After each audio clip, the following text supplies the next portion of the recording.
There's no excuse for you fighting the way you did. You have Saiyan blood running through your veins.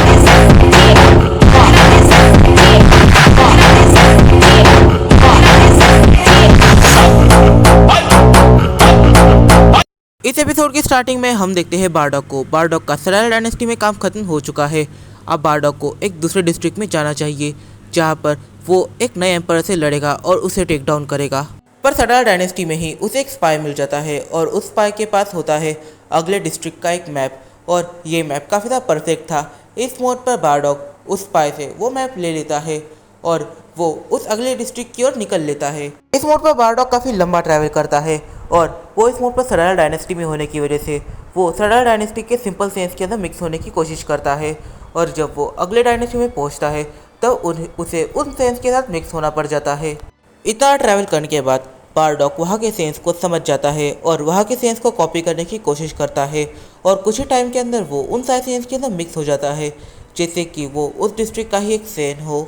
एक journey के दौरान Bardock की मुलाकात एक spy से होती है, और ये वेजिटा डायनेस्टी का स्पाई है जो इस मोड पर इस डायनेस्टी में चीज़ों को कलेक्ट कर रहा है, इन्फॉर्मेशन को गैदर कर रहा है। ये बारडॉक को देखते ही पहचान जाता है और ये बारडॉक को एक साइड लेके जाता है, और बारडॉक को जो चीज़ें पता नहीं थी बारडॉक को वो भी चीज़ें पता होने लग जाती है इस स्पाई की मदद से। बारडॉक को कुछ चीज़ें ये पता चलती है कि यहाँ का जो एम्परर है इसका नाम है लेवाइटन। लेवाइटन वैसे तो स्ट्रेंथ के मामले में काफ़ी ज़्यादा पावरफुल है, पर हाँ कहीं ना कहीं पर वो काफ़ी ज़्यादा इविल है और काफ़ी ज़्यादा रूटलेस है, और यहाँ की जो जनता है वो इससे काफ़ी ज़्यादा परेशान रहती है और चाहती है ये मारा जाए।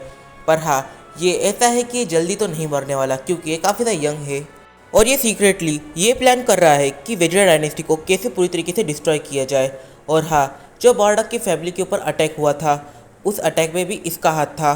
इस डायनेस्टी में आकर बारडॉक काफ़ी टाइम तक ट्रेनिंग करता है और ये समझने की कोशिश करता है कि आखिर इस डायनेस्टी में चलता क्या है, और फिर वो ये भी सोचने लग जाता है कि वो यहाँ के किंग को कैसे मार सकता है। वो काफ़ी बड़ा प्लान बनाता है और पूरा प्लान बनने के बाद वो बस वेट करता है कि कब इवेंट्स उसके हिसाब से होंगे और कब वो उस किंग की जान लेगा। इस मोड पर लेवाइटन को एक चीज़ काफ़ी ज़्यादा पसंद है और वो है हंटिंग करना यानी शिकार करना। इस मोड पर लेवाइटन अपनी 1000 लोगों की सेना लेकर हंटिंग करने निकल जाता है, और ये जो 1000 लोग थे ये काफ़ी एक्सपीरियंस लोग थे और उनकी स्ट्रेंथ एक अलग लेवल पर है, और लेवाइटन भी यहाँ पर काफ़ी ज़्यादा पावरफुल है। ये लोग हंटिंग पर जाते हैं पर एक ऐसी जगह पर जो थोड़ी बहुत सुनसान है। इस मोड पर बारडॉक शांति से इन सभी के बीच में मिक्स हो जाता है जिससे कि बारडॉक इनका ही एक सोल्जर लगता है। अपने जर्नी के दौरान बारडॉक ने रास्ते में काफ़ी ज़्यादा सोल्जर्स की जान ले ली, पर हाँ बारडॉक कितना शांति से ये सब करता है कि इसके बारे में किसी को भनक भी नहीं लगती, और बारडॉक भी यहाँ पर उनके कोड्स को उनके आर्मर्स को काफ़ी अच्छे से यूज़ करता है जिन भी कैरेक्टर्स को उसने मारा। और इस मोड पर बारडॉक ये सोचता है कि इन आर्मीज़ को मारने से अच्छा है मैं लेवाइटन की जान लूँ, पर मैं उसकी जान लूँ कैसे। बारडॉक काफ़ी बड़ी सोच में पड़ जाता है। फिर लेवाइटन और उसकी पूरी आर्मी फाइनली पहुँचती है एक ऐसी लोकेशन पर जो लोकेशन दिखने में काफ़ी ज़्यादा खूबसूरत है, पर कहा जाता है कि ये पूरी तरीके से हॉन्टेड है। पर जो लेवाइटन है वो इन चीज़ों में बिलीव नहीं करता, तो फिर उसे लगता है कि मैं यहाँ पर आऊँगा और यहाँ पर शिकार वगैरह करके यहाँ से निकल लूँगा। इस मोड पर बारडॉक इन सभी को मारना नहीं चाहता था, पर हाँ फिर बारडॉक अपना दिमाग लगाता है। बारडॉक थोड़ा सा टाइम देखकर वहाँ से गायब हो जाता है, मतलब कि एक अलग लोकेशन पर जाता है जो उस लोकेशन के थोड़ा बहुत पास हो और थोड़ी बहुत दूर हो, और वो वहाँ पर काफ़ी सारे बॉम्ब वगैरह लगा लेता है। और फिर बारडॉक अपने टेंट में वापस से आकर उन सारी चीज़ों को पूरी तरीके से ब्लास्ट कर देता है। सारी आर्मी का उस चीज़ के ऊपर ध्यान जाता है, और जो आधी आर्मी है वो उस चीज़ को देखने चली जाती है कि आखिर वहाँ पर हुआ क्या, और जो 50% आर्मी से वो लेवाइटन के साथ रुक जाती है। इस मोड पर इन 50% आर्मीज को भी बारडॉक काफ़ी अलग तरीके से मैनिपुलेट करेगा। इस मोड पर बारडॉक एकदम से सोचने लग जाता है। बारडॉक इस मोड पर उन सभी सोल्जर्स को, कमांडर्स को अपने टूल की तरह यूज़ करने वाला है। बारडॉक एकदम से उन कमांडर्स के पास जाता है जो कमांडर्स पूरी की पूरी आर्मी को कंट्रोल करते हैं, और पूरी आर्मी उनकी ही बातें सुनती है। वो किंग की बातें ऐसे नहीं सुनती, उन्हें कमांड्स पूरे कमांडर देते हैं। इस मोड पर बारडॉक ही सोल्जर की तरह लग रहा था, बट फिर भी वो कमांडर्स बारडॉक के साथ बात करते हैं। इस मोड पर बारडॉक कहता है काफ़ी ज़्यादा वियर्ड बात है कि आप लोग इतना अच्छा काम करते हो बट फिर भी किंग आपके ऊपर इतना ध्यान नहीं देते और आपके ऊपर हमेशा शक करते रहते हैं। काफ़ी लंबे टाइम पहले उन्हें एक कमांडर पर शक आया था, तब उन्होंने बिना कुछ इंक्वायरी किए उसकी जान ले ली थी और वो उनका सबसे वफादार कमांडर हुआ करता था। और हाँ, ये हो सकता है फ्यूचर में भी एक बार फिर से हो। एक कमांडर बारडॉक की ये बातें सुनने के बाद कहता है, क्या तुम जानते हो, तुम जिस कमांडर की बात कर रहे थे जो काफ़ी ज़्यादा लॉयल हुआ करता था, मैं उससे अपनी रियल लाइफ में मिल चुका हूँ। तब मैं एक सोल्जर हुआ करता था और वो एक इतना पावरफुल कमांडर था जितना कभी किसी ने एक्सपेक्ट नहीं करा था। वो काफ़ी ज़्यादा लॉयल भी था, बट किंग को सिर्फ उस पर एक छोटा शक हुआ और किंग ने उसकी जान ले ली। उसका पूरा पोस्ट वगैरह सब निकाल लिया गया। उसकी जान लेने के बाद जो उसकी वाइफ और उसके बच्चे थे उनकी हेल्प किसी ने भी नहीं करी और उसकी वाइफ को वापस से अपने घर जाना था। वो एक अलग ही डिस्ट्रिक्ट में रहती थी, तो फिर तब मुझे उसकी हेल्प करनी पड़ी थी, वरना उसके पास खाने के लिए भी खाना नहीं था। उसका बेटा तो भूख से मर गया था। इस मोड पर बारडॉग का काम हो गया है। यहाँ पर जो बारडॉग है वो एक छोटा सा काम करना चाहता था, वो था इन सारे ही कमांडर्स के दिमाग में जहर भरना, उनके दिल में जहर भरना। और ये सब उसने किया तो किया कैसे, जितनी भी किंग ने पहले गलतियाँ करी है उसके कमांडर्स को मारकर, उसके सोल्जर्स को मारकर, वो भी सिर्फ अपनी शक की वजह से, उसने इन सारी चीज़ों को इनके सामने लाकर खड़ा कर दिया है। और इनकी वजह से ये जो कमांडर है वो काफ़ी ज़्यादा भड़क गए। जैसे ही बारडॉग का यहाँ पर काम होता है, बारडॉग यहाँ से निकल जाता है और बारडॉग इस मोमेंट पर किंग के टेंट की तरफ जाकर खड़ा हो जाता है। बारडॉग वहाँ पर किसी चीज़ का वेट करने लग जाता है। फिर बारडॉग देखता है कि अब एक रॉयल गार्ड वहाँ से निकलता है।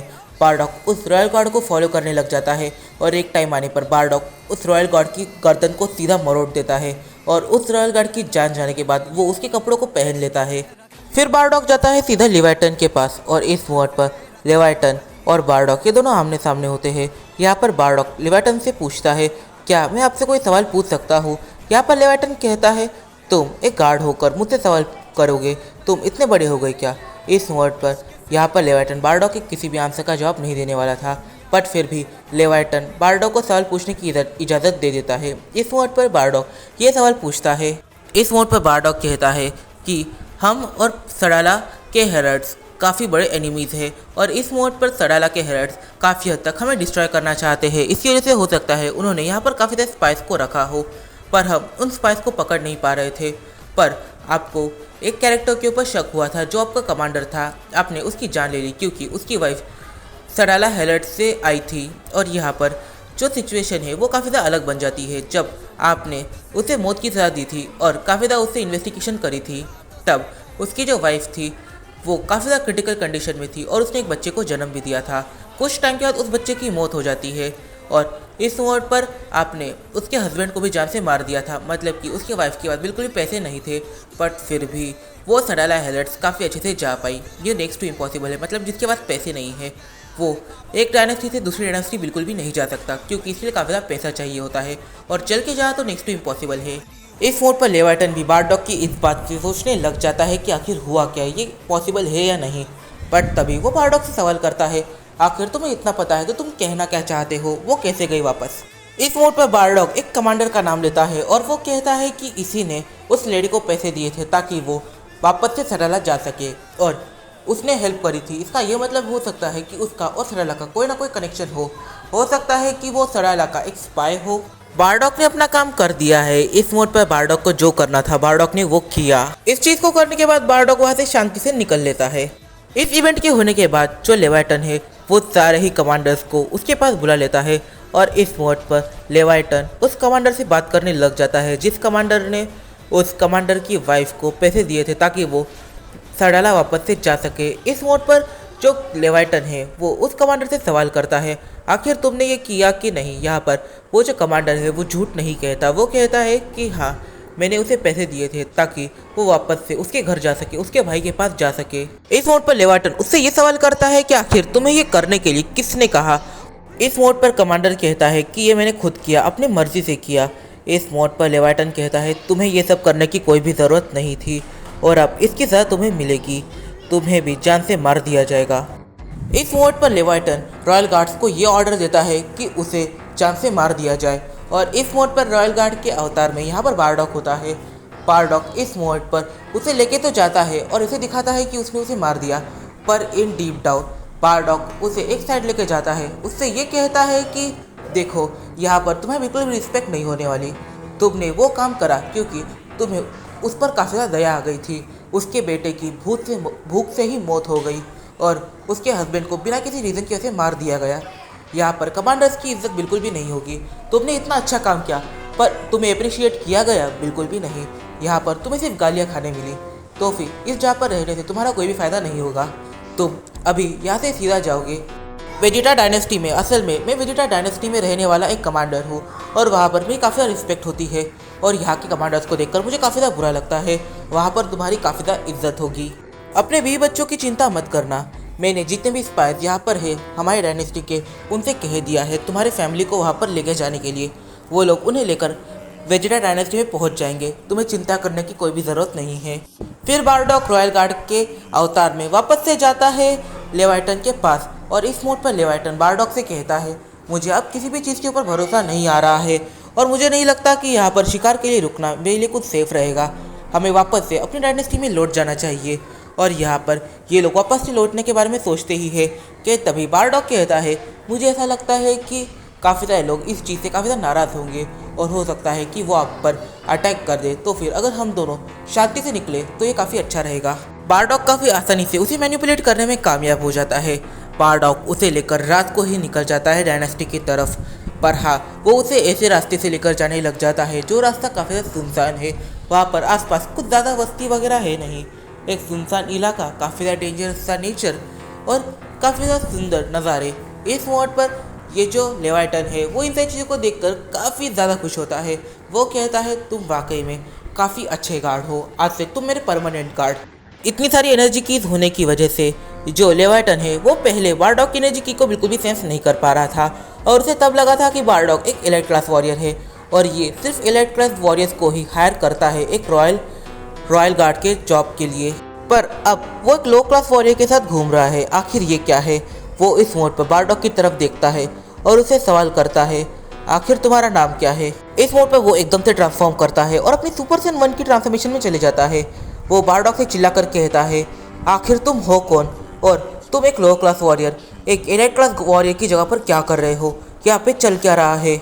इस मोड पर बारडॉक बोलना स्टार्ट करता है। बारडॉक कहता है वैसे तो किंग वेजिटा मुझे beast of the low class कहते थे, पर तुम चाहे तो तुम मुझे बारडॉक बुला सकते हो। और इस वर्ड पर बारडॉक उसे देखकर कहता है वैसे हाँ, तुमने प्लान करा था मुझे जान से मारने का।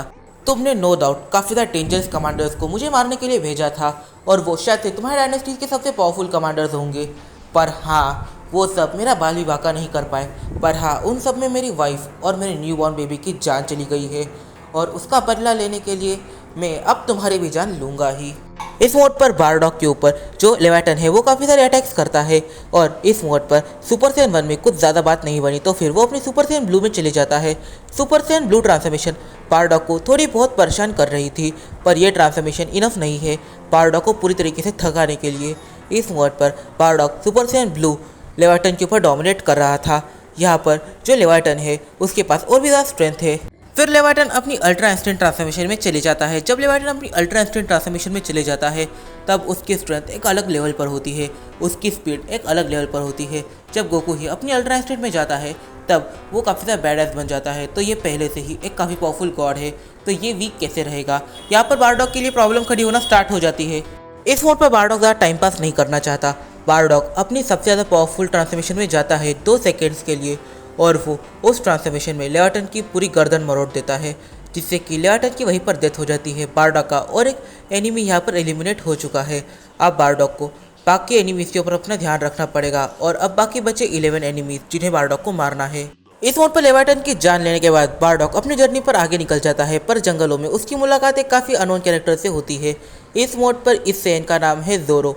ज़ोरो बारडॉक से बात कर रहा था। ज़ोरो बारडॉक को बताता है कि वो गलती से रास्ता भूल चुका है और अब उसे वापस से अपने डिस्ट्रिक्ट वापस से जाना है। इस मोड पर बारडॉक और उसका दोनों का ही रास्ता सेम होने की वजह से बारडॉक उसके साथ ही चलने लग जाता है। इस मोड पर लेवाइटन का भी यहाँ पर पूरी तरीके से गेम बच चुका है। लेवाइटन भी यहाँ पर सर्वाइव नहीं कर पाया बारडॉक के सामने। बारडॉक यहाँ पर लेवाइटन की भी जान ले लेता है और अब आगे काफ़ी सारे एम्परर्स का नाम लिखा जा चुका है जिनके साथ बारडॉक काफ़ी ज़्यादा गलत करने वाला है। इन सारे ही एम्परर्स की जान जाने वाली है बारडॉक के हत्थे। तो मेरी लास्ट वीडियो में तुम में से एक ब्रो का कमेंट आया था कि गोकू को भी स्टोरी में ऐड कर दो, तो फिर हाँ, मैं गोकू को स्टोरी में ऐड तो कर दूंगा।